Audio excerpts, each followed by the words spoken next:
Warahmatullahi wabarakatuh. Alhamdulillah wassalatu wassalamu ala Rasulillah nabiyina wa maulana Muhammadin bin Abdillah wa ala alihi wa ashabihi wa man tabi'ahum bi ihsanin ila yaumil qiyamah. Jamaah yang dirahmati Allah Subhanahu wa taala, malam hari ini insyaallah kita akan melanjutkan ngaji ayat-ayat suci Al-Qur'an. Silakan Bapak-bapak kalau bisa membawa mushaf terjemah atau yang membawa gadget buka aplikasinya agar kita bisa secara langsung membaca ayat-ayat suci Al-Quran yang akan kita kaji pada malam hari ini.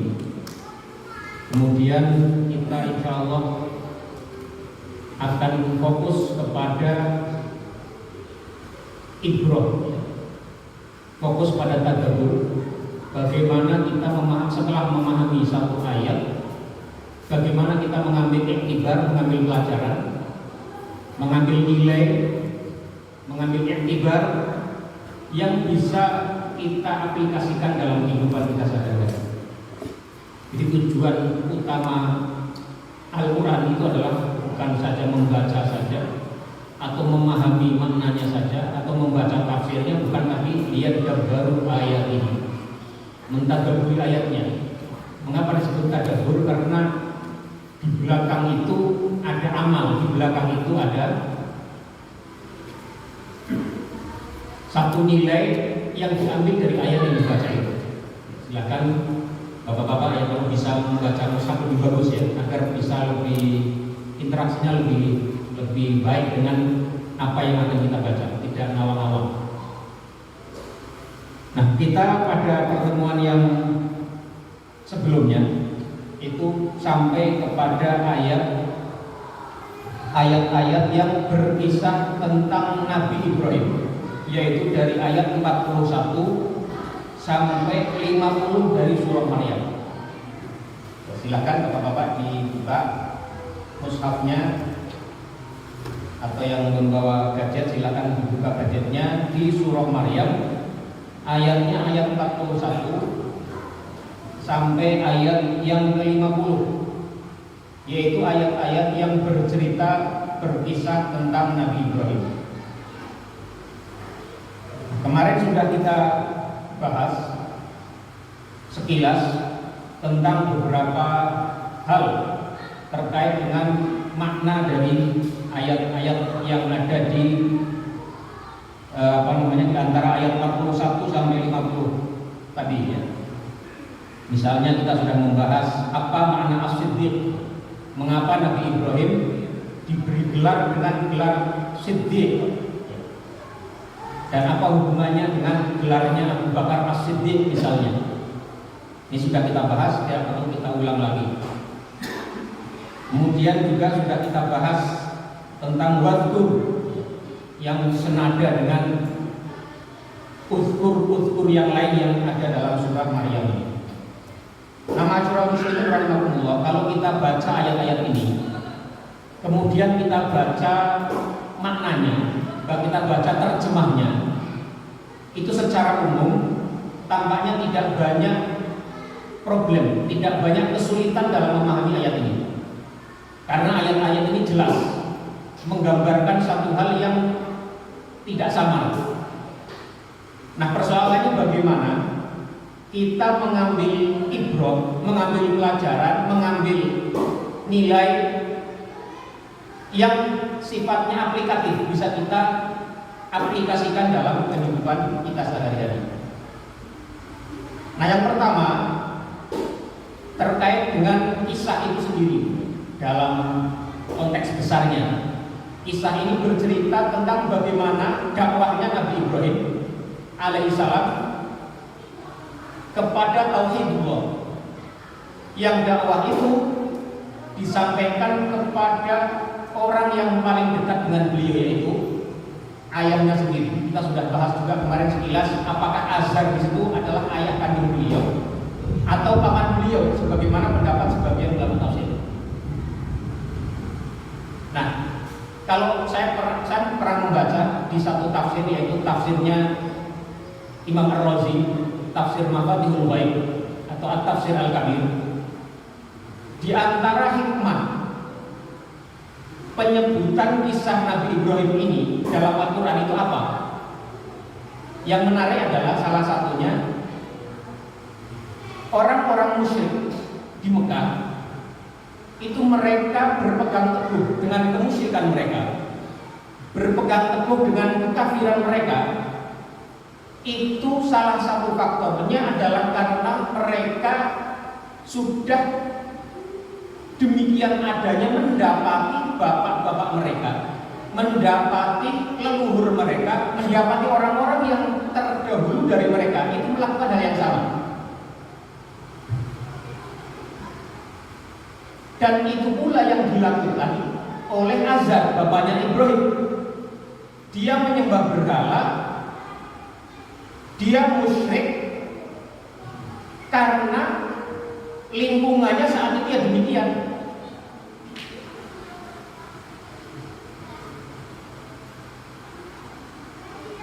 Nah karena itu kisah Nabi Ibrahim ini memberikan pelajaran kepada kita bahwasanya sebuah keyakinan, sebuah keputusan untuk kita ambil itu harus didasarkan kepada argumentasi, harus didasarkan kepada ilmu.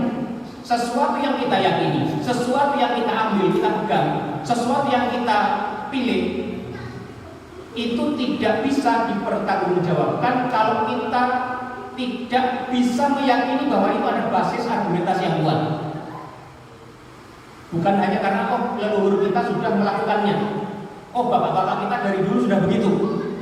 Persoalannya apakah ada tidak basis argumentasinya? Apakah ada tidak dalilnya? Apakah ada tidak dasar yang menjadi alasan diambilnya keputusan atau pilihan atau keyakinan ini? Nah makanya di sini Nabi Ibrahim alaihissalam ketika berdakwah kepada ayahandanya sendiri, beliau masuk ke inti persoalan, yaitu bahwasanya menyembah berhala, mengambil Tuhan selain Allah Subhanahu wa taala, apalagi yang dituhankan adalah benda-benda mati, itu sangat jelas sekali menyalahi akal sehat. Sangat jelas sekali tidak memiliki basis argumentasi, sama sekali tidak memiliki dalil yang kuat. Makanya beliau mengatakan, ya abadi, lima ta'budu ma la yasma'u wa la yubsiru wa la yughni anka syai'a. Ayat 43. Bagaimana mungkin engkau menyembah sesuatu yang tidak bisa mendengar, sesuatu yang tidak bisa melihat, sesuatu yang tidak bisa mencukupimu atas kebutuhanmu? Jadi diambil dasar argumentasinya. Ternyata Tuhan-Tuhan ini tidak layak disembah. Mereka tidak mendengar, mereka tidak melihat, mereka tidak bisa melakukan apapun. Karena itu mengapa harus kalian sembah? Jadi ini ya, kita mengambil sebuah pilihan, silahkan. Faman syaa falyu'min wa man syaa falyakfur. Siapa yang mau beriman, yang mau kufur.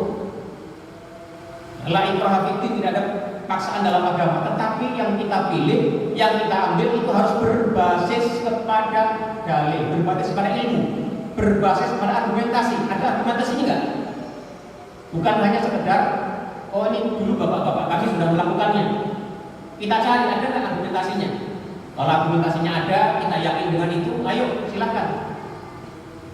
Bukan karena hawa nafsu, bukan karena taklid, bukan hanya sekedar ikut-ikutan saja. Ini salah satu hikmah penting yang saya dapati, tidak saya dapati di tafsir lain, saya dapati hanya di tafsir Mafatihul Ghaib ya, atau At-Tafsir Al-Kabir karyanya Imam Ar-Razi. Kemudian yang berikutnya, ayat ini juga menjelaskan bahwasanya dakwah mengajak kepada kebaikan itu salah satu prioritas paling penting adalah kepada orang yang dekat dengan diri kita. Dalam kasus ini Nabi Ibrahim kepada ayahnya. Jadi, dan ini kadang-kadang lebih berat dibanding orang yang jauh, ya. Orang yang dekat dengan kita. Kita berdakwah, membimbing, mengajak kepada kebaikan, itu kadang-kadang tidak lebih mudah dibanding kita mengajak, membimbing jauh dari kita. Dan ini pula yang dilakukan oleh Nabi Ibrahim alaihissalam kepada ayahandanya. Ini yang kedua. Yang ketiga, di antara ibrah atau hikmah-hikmah yang bisa kita ambil nilai dari kisah Nabi Ibrahim ini adalah kita itu kalau setiap membaca kisah dalam Al-Quran, kalau kisah-kisah itu adalah kisah-kisah para nabi, para as-siddiqin, orang-orang yang siddiq, wasyuhada wassalihin, orang-orang yang syahid, orang-orang yang soleh, itu sebenarnya adalah kisah-kisah yang menjadi pedoman sesuai permintaan kita dalam surat Al-Fatihah.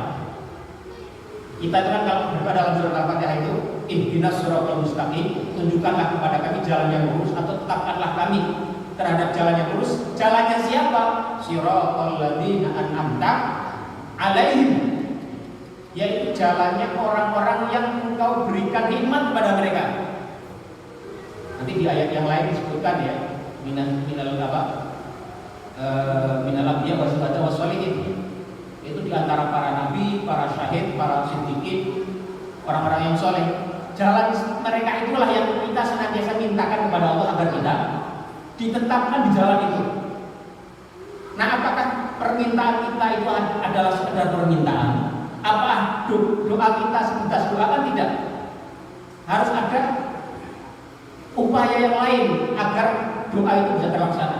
Kita minta dapat rezeki, ya kita berikhtiar. Kita minta lulus ujian, ya kita belajar. Kita minta diberi petunjuk kepada Allah untuk mendapatkan hidayah jalan yang lurus, yaitu jalannya orang-orang yang engkau berikan nikmat, dari kalangan para nabi, dari kalangan para anbiya, dari kalangan para syuhada, dari kalangan para siddiqin, dari kalangan para as-solihin. Ya, kita belajar tentang mereka.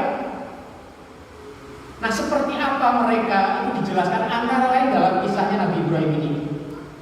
Kalau kita ingin mendapatkan siratal mustaqim, jalan yang lurus, salah satunya adalah jalannya Nabi Ibrahim. Seperti apa beliau diantaranya nanti dijelaskan dalam ayat-ayat ini. Jadi kita setiap kali membaca kisah para nabi, kisah orang soleh dalam ayat Al-Quran, itu adalah cermin yang sebenarnya kita minta setiap hari, yaitu jalannya orang-orang soleh, jalannya para nabi. Kita belajar tuh, ini yang kita minta tiap hari. Ayo kita lihat apa yang bisa kita contoh dari mereka, apa yang bisa kita teladani dari mereka. Ini yang berapa?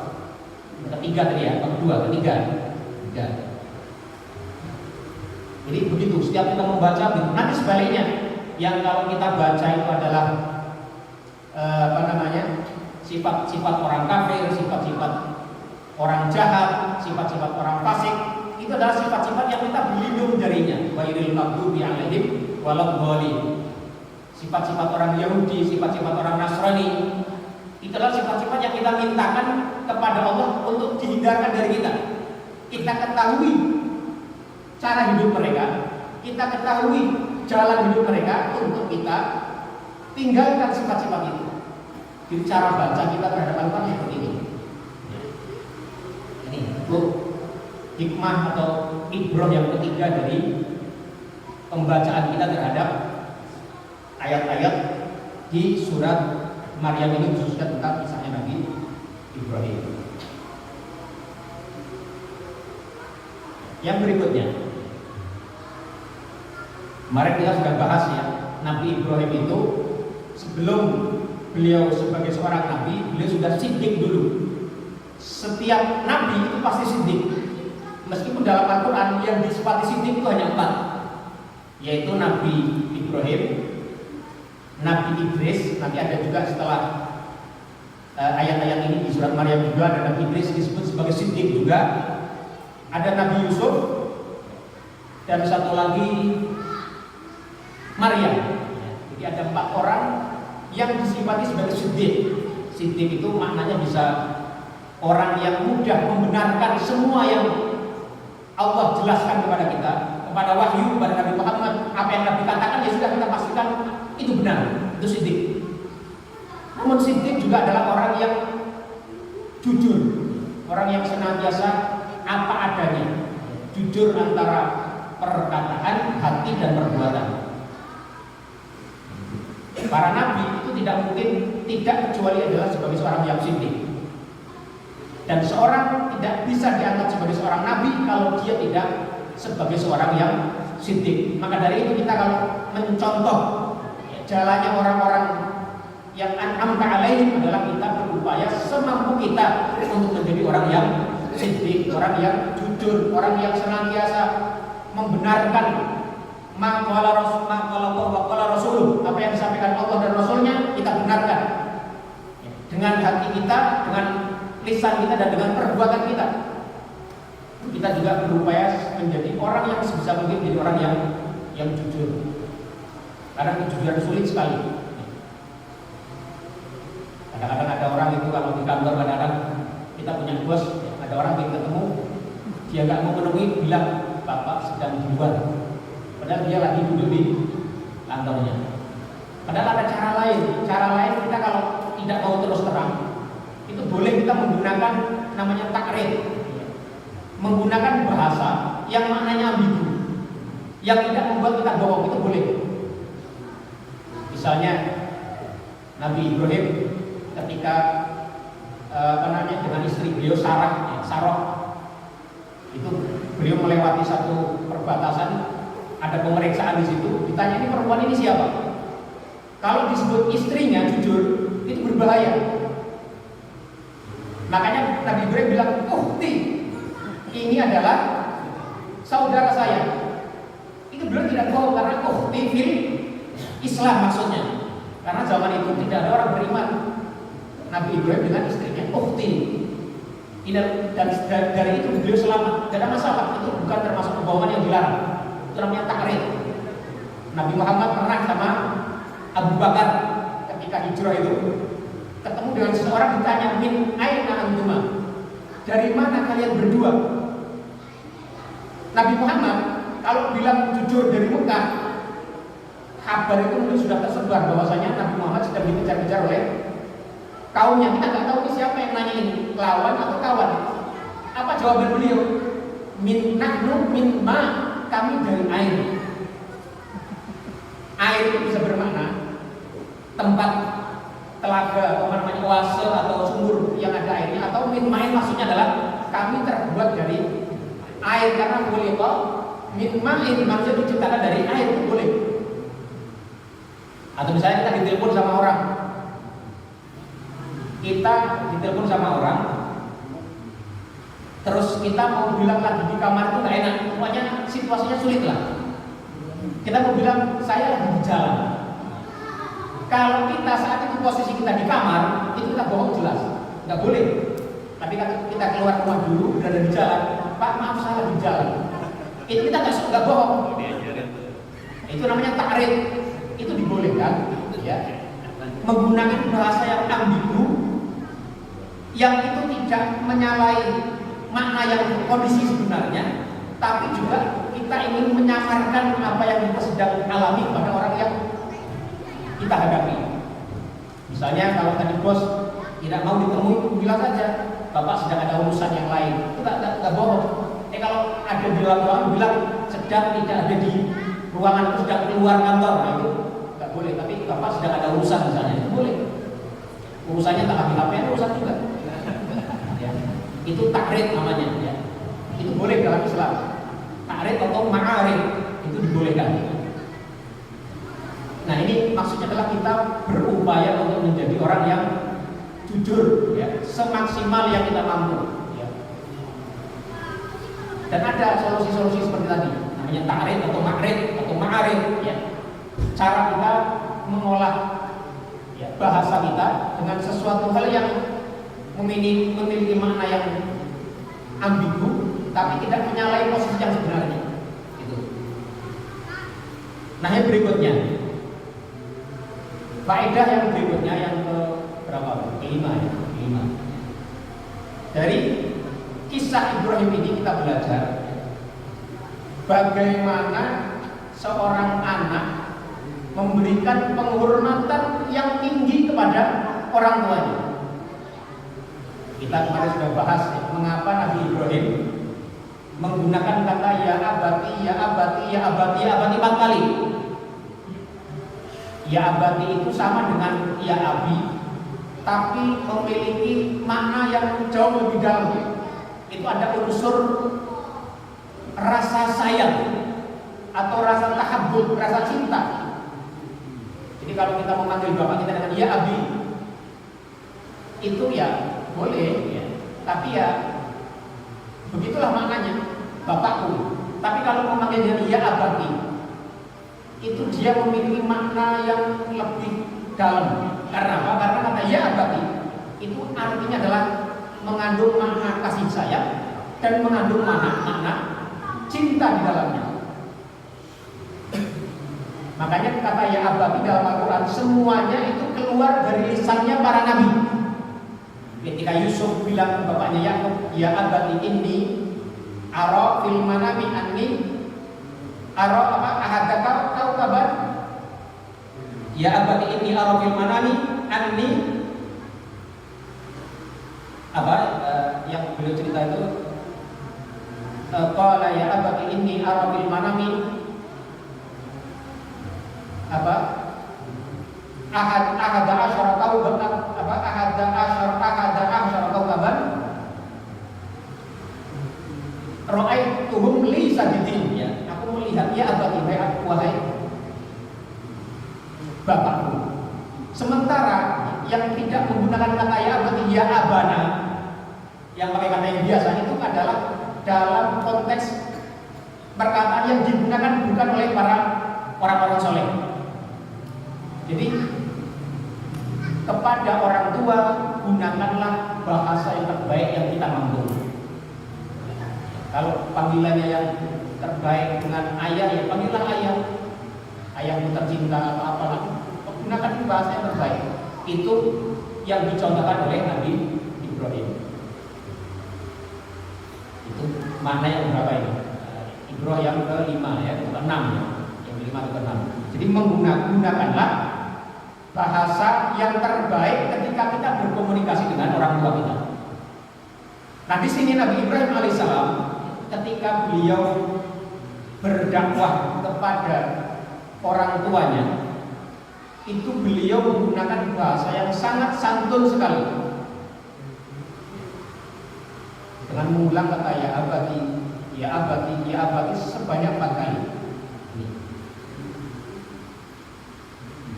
Ini yang pertama. Yang kedua, atau yang keenam lah kalau kita mau ikut titik yang tadi. Kalau tadi kita geser maknanya. Kalau kita lihat tadi komunikasinya adalah komunikasi antara Ibrahim kepada bapaknya, komunikasi antara seorang anak dengan ayahnya. Sekarang kita lihat lagi dari kacamata yang lain, yaitu kacamata komunikasi seorang dai kepada mat'unya, seorang guru kepada muridnya, seorang kiai kepada santrinya, yaitu komunikasi seorang yang mengajak kepada kebaikan, komunikasi yang digunakan oleh seorang yang mengajak kepada kebenaran. Itu hendaknya menggunakan bahasa cinta, menggunakan bahasa yang santun, menggunakan bahasa yang bisa masuk ke dalam hati orang yang didakwainya itu. Jadi kalau perkataan kasar akan lebih sulit masuk ke dalam hati.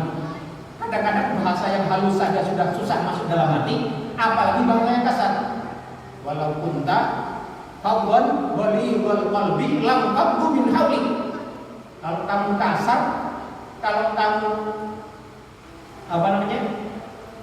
nggak bisa menggunakan tata cara yang halus, ya mereka akan kabur dari ini. Ya.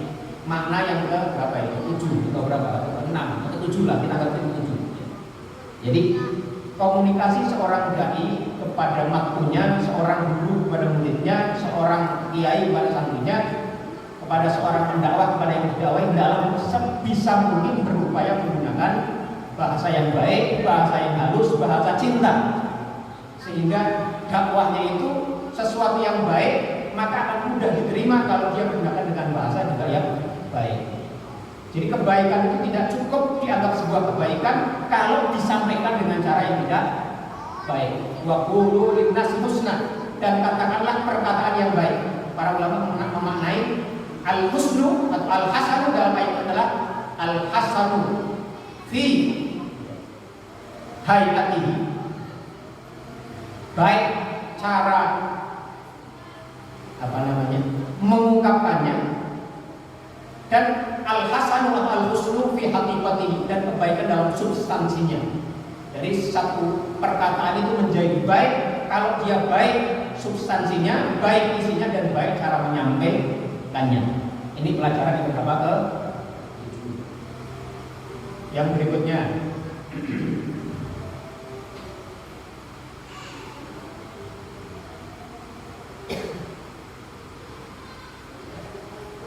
ini untuk mempertegas makna yang sebelumnya tadi, yang masalah argumentasi tadi itu ya.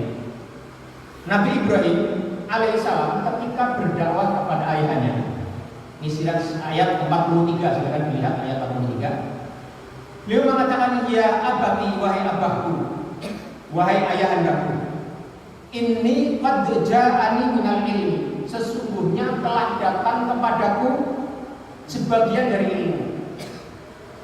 Jadi seorang yang ingin mengajak orang lain, seseorang yang ingin berdakwah, hendaklah dia membekali dirinya dengan ilmu terlebih dahulu. Jangan asal ngajak sesuatu yang dia tidak paham. Jangan asal mengkritik orang dengan sesuatu yang tidak dimengerti oleh dirinya sendiri. Tapi dasarilah itu dengan ilmu terlebih dahulu. Dan itulah yang dilakukan oleh Nabi Ibrahim. Beliau ketika mengajak ayahnya, ya abati, inni qad ja'ani minal ilmi, telah datang kepadaku ilmu.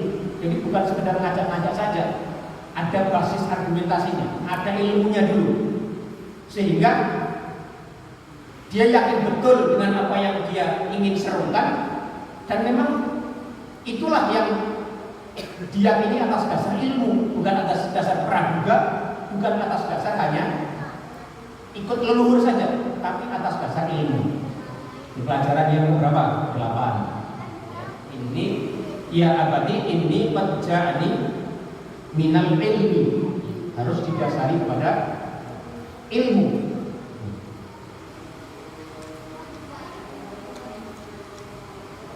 Kemudian yang berikutnya,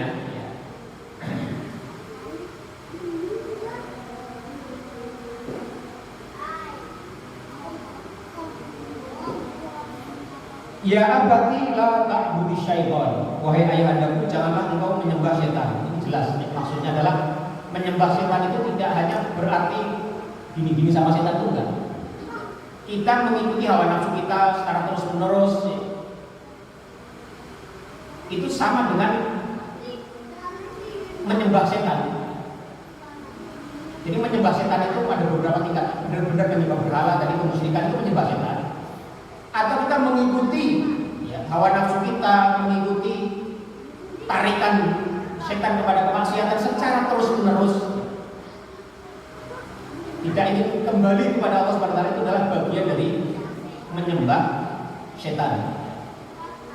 Ini dakwahnya Ibrahim kepada ayahandanya, ya abati la ta'budi syaitan wa ayahandaku, jangan engkau sembah setan. Inna syaitana kana lirrahmani asiyya, sesungguhnya setan itu sangat durhaka terhadap Allah Subhanahu wa taala yang Maha Rahman. Nah, masyaallah muslimin yang dirahmati Allah Subhanahu wa taala, ini menarik penyebutan kata Rahman di ayat 44. Mengapa tidak disebutkan kana lillah misalnya ya, atau kana apalah nama lain dari Allah ya, lirabbi misalnya, asiyah enggak, tapi Rahman. Dan kata Rahman ini kemudian diulang lagi kepada di ayat yang 45. Ya abati inni akhafu ayyamassaka adzabun minar rahmani fatakuna lisyaitani waliya. Ini mengapa Rahman diulang-ulang? Itu karena surat Maryam, sebagaimana pernah kita ulas di awal kita belajar surah Ar-Rahman, surah Ar-Rahman itu adalah salah satu tema besarnya adalah surah tentang besarnya rahmat Allah Subhanahu wa taala. Karena itu kata Rahman dan derivasinya rahmat, Rahman itu disebutkan 16 kali dalam surat Maryam ini. Jadi surat yang paling banyak menyebutkan sifat Allah Rahman dan derivasinya yang lain itu adalah surat Maryam. Makanya ayat yang pertama setelah pembukaan langsung dzikru rahmati rabbika abdahu Yasa Zakaria. Penyebutan kisah tentang rahmatnya Allah kepada hambanya yaitu Zakaria. Kata Rahman juga nanti disebutkan di akhir-akhir surat ini juga, yaitu di ayat yang 96, innal ladzina amanu wa amilus solihati sayaj'alu lahumur rahman. Lagi-lagi ya, lahumur rahmanu wudda. Nanti silakan dibaca terjemahnya. Saya hanya ingin menyampaikan bahwasanya surat Maryam salah satu tema besarnya adalah tentang besarnya rahmat Allah Subhanahu wa ta'ala. Karena itu pemilihan kata-katanya pun banyak menyebut kata Rahman, Rahman, Rahman. Sifat Allah yang disebut Rahman. Dan yang menarik lagi ayat yang ke-45. Silakan Bapak-bapak lihat suratnya, lihat ayatnya di situ. Di situ Nabi Ibrahim berbicara tentang azab Allah Subhanahu wa ta'ala.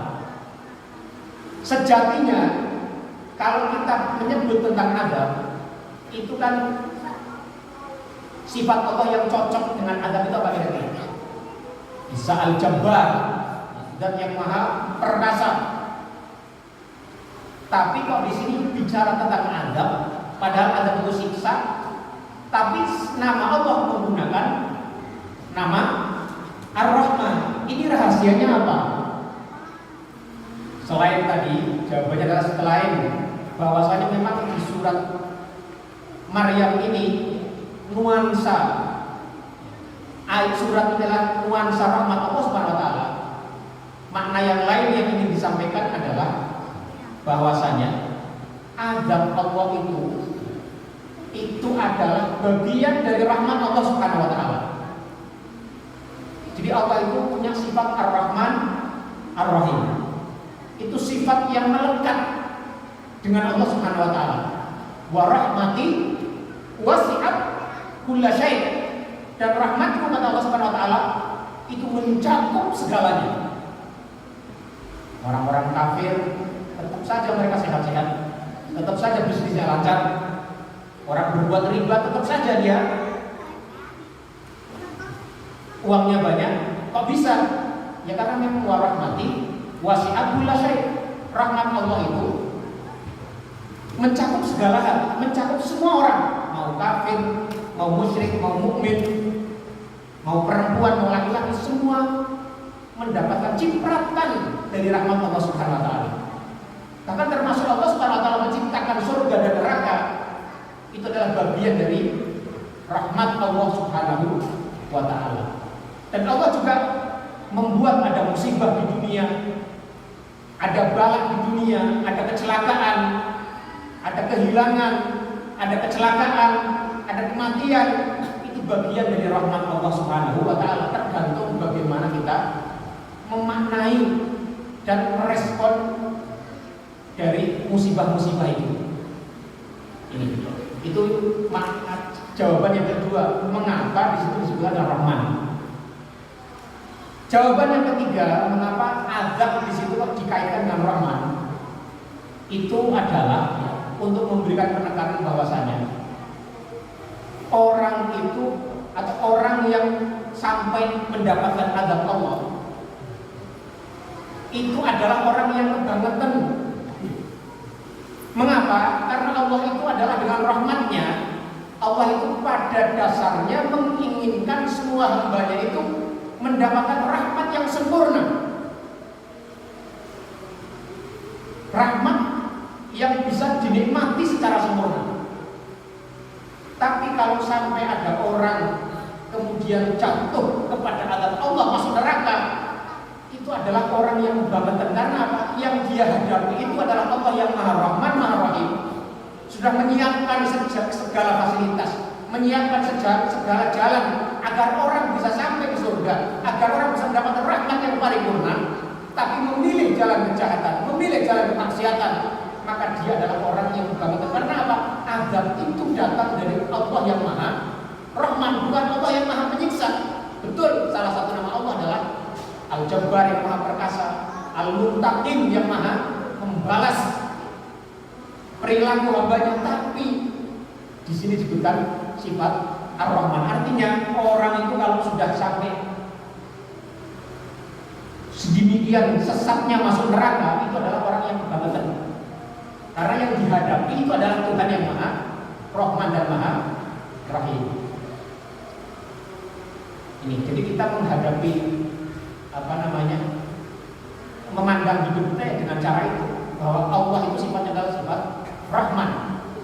Makanya sifat yang pertama kali disebutkan itu ya Ar-Rahman Ar-Rahim.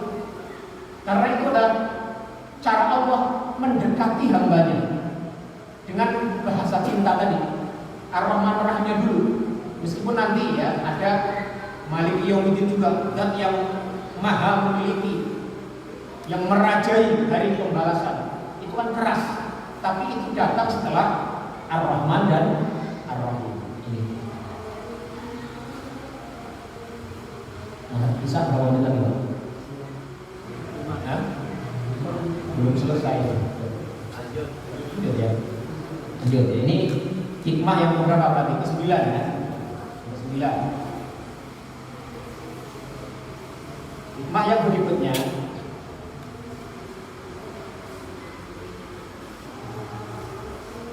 ya setelah tadi ayatnya ya abadi inni akhafu ayyamassaka adzabun minar rahmani fatakuna lisyaitani waliya. Cinta, ya, ini pelajaran yang ke-10 tadi. Orang itu cintanya adalah cinta yang sesungguhnya kalau dia memperhatikan urusan akhiratmu. Nabi Ibrahim alaihissalam sebagai seorang anak yang sangat berbakti kepada orang tuanya, seorang yang sangat mencintai ayahandanya, maka perhatian beliau bukan perhatian yang sifatnya duniawi, tapi perhatian nasib beliau di akhirat nanti. Makanya beliau di sini mengatakan ya abati inni akhafu ayyamassaka adzabun minar rahmani fatakuna lisyaitani waliya. Jadi cinta yang sesungguhnya, cinta yang sejati adalah cinta yang urusannya urusan akhirat, cinta yang ada kaitannya urusan selamat di akhirat atau tidak. Kalau urusannya urusan duniawi, ya itu bagian juga dari cinta. Kita mencintai istri kita, mencintai anak kita, memberikan jajan, memberikan apa yang diinginkan, ngajak jalan-jalan, itu bagian dari cinta. Tapi cinta yang sesungguhnya adalah cintanya Nabi Ibrahim kepada orang tuanya, yaitu urusan keselamatan di akhirat. Jadi ungkapan Nabi Ibrahim itu adalah ungkapan keinginan beliau agar orang tuanya selamat di akhirat nanti, selamat dari azab Allah Subhanahu wa taala. Itulah cinta yang sesungguhnya, itulah cinta yang sejati. Jadi kalau kita mau mengukur seberapa besar cinta kita kepada keluarga kita, atau cinta keluarga kita kepada kita, atau cinta sahabat-sahabat kita kepada kita, atau cinta kita kepada mereka, itu ukurannya apakah cinta yang diklaimkan itu adalah cinta yang terkait atau menghantarkan kita kepada keselamatan itu ada atau tidak. Kalau urusannya makan-makan, ya boleh lah itu, ya mentraktir boleh. Tapi apakah dia kalau kita salah mau mengingatkan, apakah kalau ada sesuatu yang tidak sesuai dia akan menegur kita, menyampaikan itu atau tidak? Ini adalah cinta yang sesungguhnya. Ini pelajaran yang ke-10 dari kisahnya Nabi Ibrahim. Banyak juga banyak. Ya, banyak juga ini. Masih ada banyak beberapa hal yang belum kita bahas. Sudah, karena 56 detik lagi. Silakan bapak-bapak kalau ingin menambahi atau bertanya silakan. belum masuk waktu isya. Silakan. Ya, sekali lagi ya, cara kita interaksi dengan Al-Quran itu tadi ya, kita baca artinya, kalau belum paham baca tafsirnya. Setelah itu coba apa sih ya yang bisa kita ambil dari ayat-ayat itu? Apa sih yang bisa kita teladani dari ayat-ayat itu? Itu manhaj atau metode yang sesungguhnya yang seharusnya kita lakukan terhadap interaksi kita dengan Al-Quran. Silakan Pak, kalau ada yang ingin menambahkan di ayat yang sudah baca dari hasil renungan sendiri ya, kita silakan kita diskusikan. Kira-kira pas nggak? Atau bertanya silakan.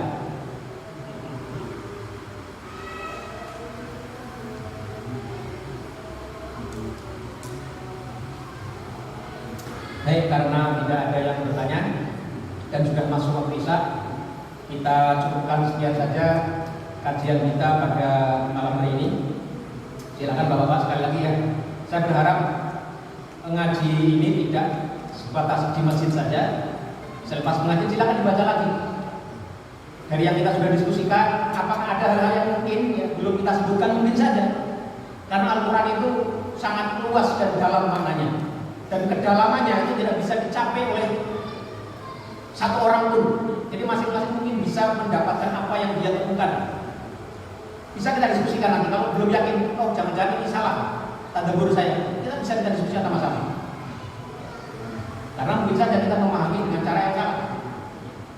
Jadi karena itu silakan ya, metode belajar kita adalah metode tadabbur ya, sekali lagi tidak hanya menjelaskan tafsirnya, tapi berupaya secara semaksimal mungkin kita mampu, kita dalami maknanya, apa yang bisa kita ambil nilainya, kita terapkan dalam kehidupan kita. Baik, karena tidak ada yang bertanya dan tidak ada yang menambahkan, kita cukupkan sekian saja. Mudah-mudahan ada manfaatnya. Yang benar semuanya datangnya dari Allah Subhanahu Wa Taala. Sementara yang salah adalah karena kebodohan saya sendiri. Aku qauli hadza wa astaghfirullahi wa lakum. Wassallallahu ala nabiyyina Muhammadin wa ala alihi wa sahbihi wasallam tasliman katsiran. Subhanakallahumma wa bihamdika asyhadu an la ilaha illa anta astaghfiruka wa atubu ilaik. Wassalamualaikum warahmatullahi wabarakatuh.